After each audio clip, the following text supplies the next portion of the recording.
Imagine the world's largest island, bigger than Texas and France combined, mostly white with ice and sea, and suddenly at the center of global strategy, supply chains, and political theater. Imagine 500,000 people whose decisions could tilt lines on maps between Washington and Copenhagen. Now imagine the richer, more powerful neighbor publicly saying it might use tariffs, or even military force, to get what it wants. This episode asks, why does the United States want Greenland so badly? And are we watching a new kind of conflict, a diplomatic, economic and information pseudo-war, between Washington and Copenhagen? Stay with me.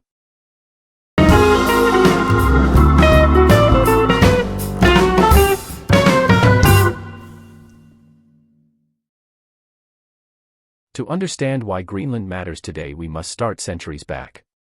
Around the year 986, Norse seafarers from Iceland, the Vikings, found and settled parts of Greenland, naming it Greenland. Their farms and churches lasted centuries and linked Greenland into a North Atlantic world. But long before and after the Norse, Inuit peoples crossed from North America and built thriving Arctic societies with distinct languages and cultures. These two threads, Norse and Inuit, are the foundation of Greenland's deep past. From the 18th century, Greenland increasingly entered the orbit of Denmark. For centuries, Greenland was governed as a colonial possession of the Danish crown and later became integrated into the Danish realm. After World War II and the Cold War, Greenland's strategic position became obvious to major powers and its governance evolved alongside geopolitics.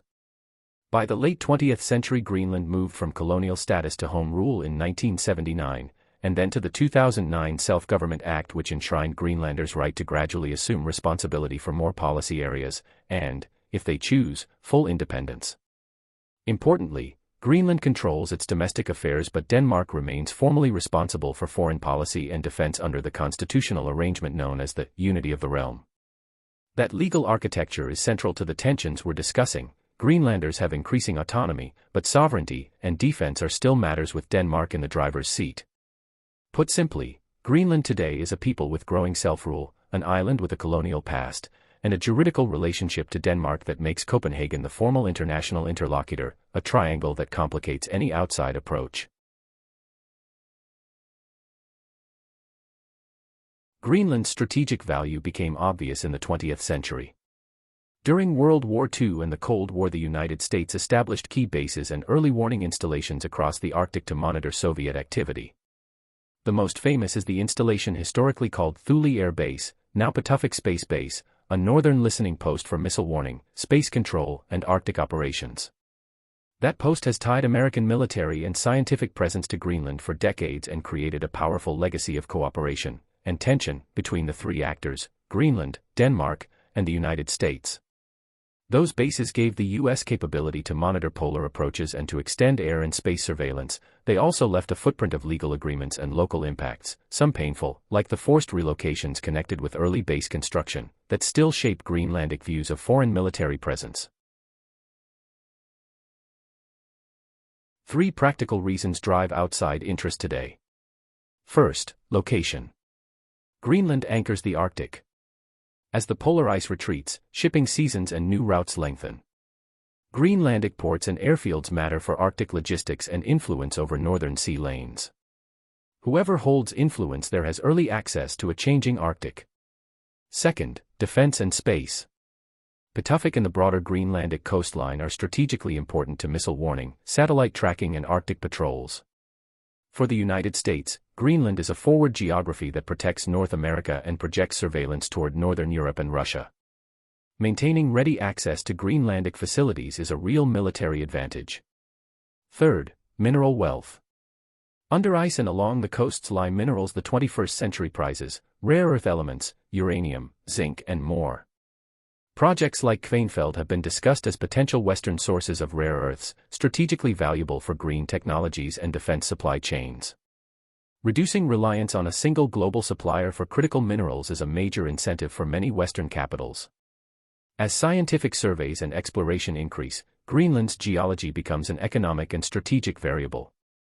Those 3 factors, geography, basing, and resources, together make Greenland more than remote wilderness. It is strategic real estate in a melting world. Now let's shift perspective. Picture this from Copenhagen's point of view. Denmark is a small country compared with the United States. Greenland is part of the Kingdom of Denmark, a realm that includes the home islands, the Faroes, and Greenland itself. For Danish foreign policy, Greenland is not only geopolitically important, it is a constitutional and moral responsibility, and the people who live there have rights under a legal framework that Denmark must respect. Danish governments repeatedly insist, Greenland is not for sale, Greenlanders decide Greenland's future. That line is essential to Copenhagen's response to outside offers or pressure. The Danish reaction is not just rhetorical. Prime ministers in Copenhagen have publicly rebuked the idea of selling Greenland, summoned U.S. diplomats when incidents arose, and reinforced the rule that sovereignty can't be bartered under pressure. Denmark has also begun modestly increasing Arctic defense attention and reaffirming cooperation with NATO and the EU to protect the international order. Political commentators in Denmark have described the row as one of the most serious foreign policy crises Denmark has faced in decades, not because it will go kinetic, but because it challenges trust among allies. In public political theater, the moment that exploded into headlines came when U.S. political leaders openly floated acquisition of the island. Most famously in the 2019 episode, U.S. interest in buying Greenland was dismissed by Denmark as absurd. But in 2024 to 2025 the rhetoric intensified. Former U.S. President Donald Trump did two things that changed the tenor. He publicly refused to rule out using military force to take control of Greenland when questioned, saying he didn't rule anything out, a line that was amplified in interviews and international reporting. He also threatened economic pressure, publicly warning of tariffs or punitive trade measures on Denmark as a lever in the dispute. Those statements were not private statecraft, they were noisy, public, and deeply provocative, and they explain why Copenhagen and Nuuk treated the American posture as material, not purely rhetorical. For a small democracy, public threats from a global military superpower are destabilizing and taken seriously.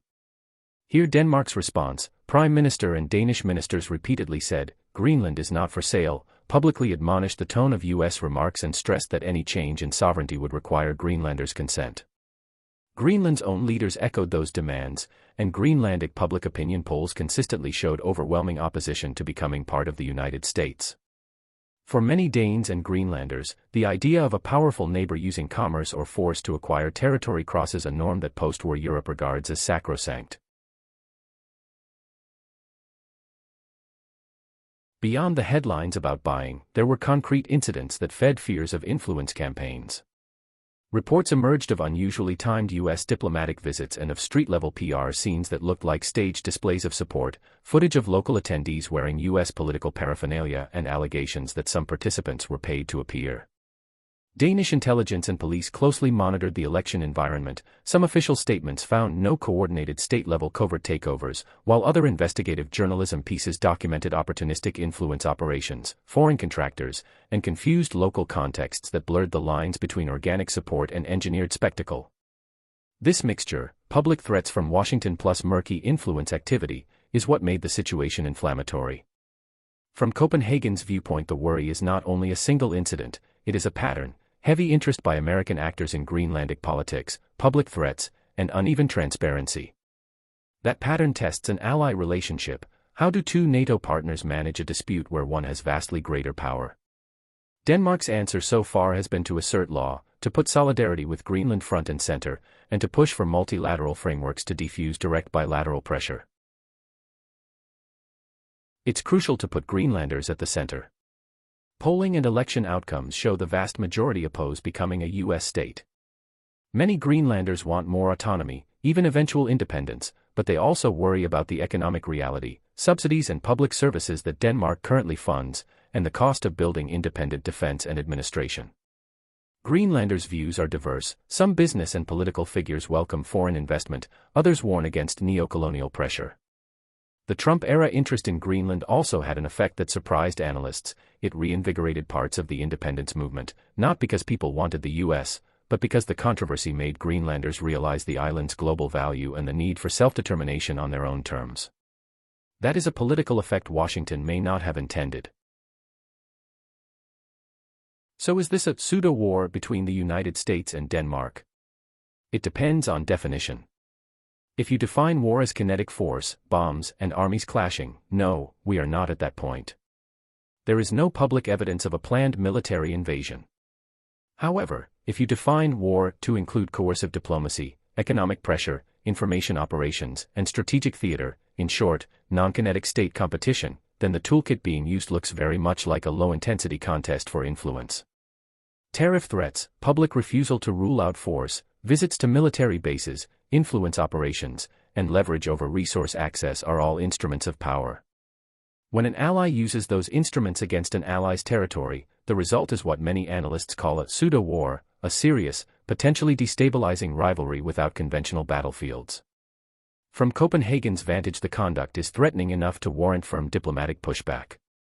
From Washington's vantage, the actions may be framed as strategic necessity in a contest with Russia and China. Both views exist, and that tension is the story. There are several possible endgames, and each matters. Outcome A: status quo with strengthened protections. Denmark and Greenland refuse any sale. NATO and European partners push for clearer Arctic rules. The parties de-escalate publicly and expand joint security arrangements.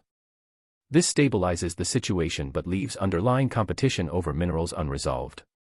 Outcome B: economic leverage and deals. The U.S. uses investment guarantees or purchase deals to sway Greenlandic actors short of sovereignty transfer.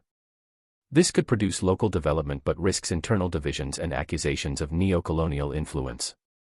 Outcome C: independence for Greenland. If Greenlanders vote for independence and Denmark supports a peaceful, managed transfer, Greenland would then be free to negotiate defense and resource arrangements, possibly with the US, Canada, or others. This would reframe the problem. Greenlanders' agency becomes central, but enabling a newly independent state to secure defense and economy is costly and complex. Outcome D: escalation and multilateral crisis. If economic or military threats continue, the dispute could escalate into multilateral diplomatic crisis among NATO members, forcing allies to choose or to construct new Arctic norms. That would be the worst-case scenario for long-term Allied trust. For Denmark, the best outcome is one that preserves Greenlanders' rights and the international rule of law. For the U.S., the best outcome from Washington's strategic viewpoint is continued reliable access and influence. The friction between those goals is real and explains why this story matters far beyond the ice. Greenland's fate should be decided by Greenlanders, not by external arm-twisting. If you found this exploration useful, subscribe to Matt Knows for more deep dives, share this video to push the conversation, and leave a comment below. From your country's perspective, US, Denmark, Canada or EU, what would you prefer to see happen? Above all, stay curious and keep asking who gets a say in the world's most strategic places.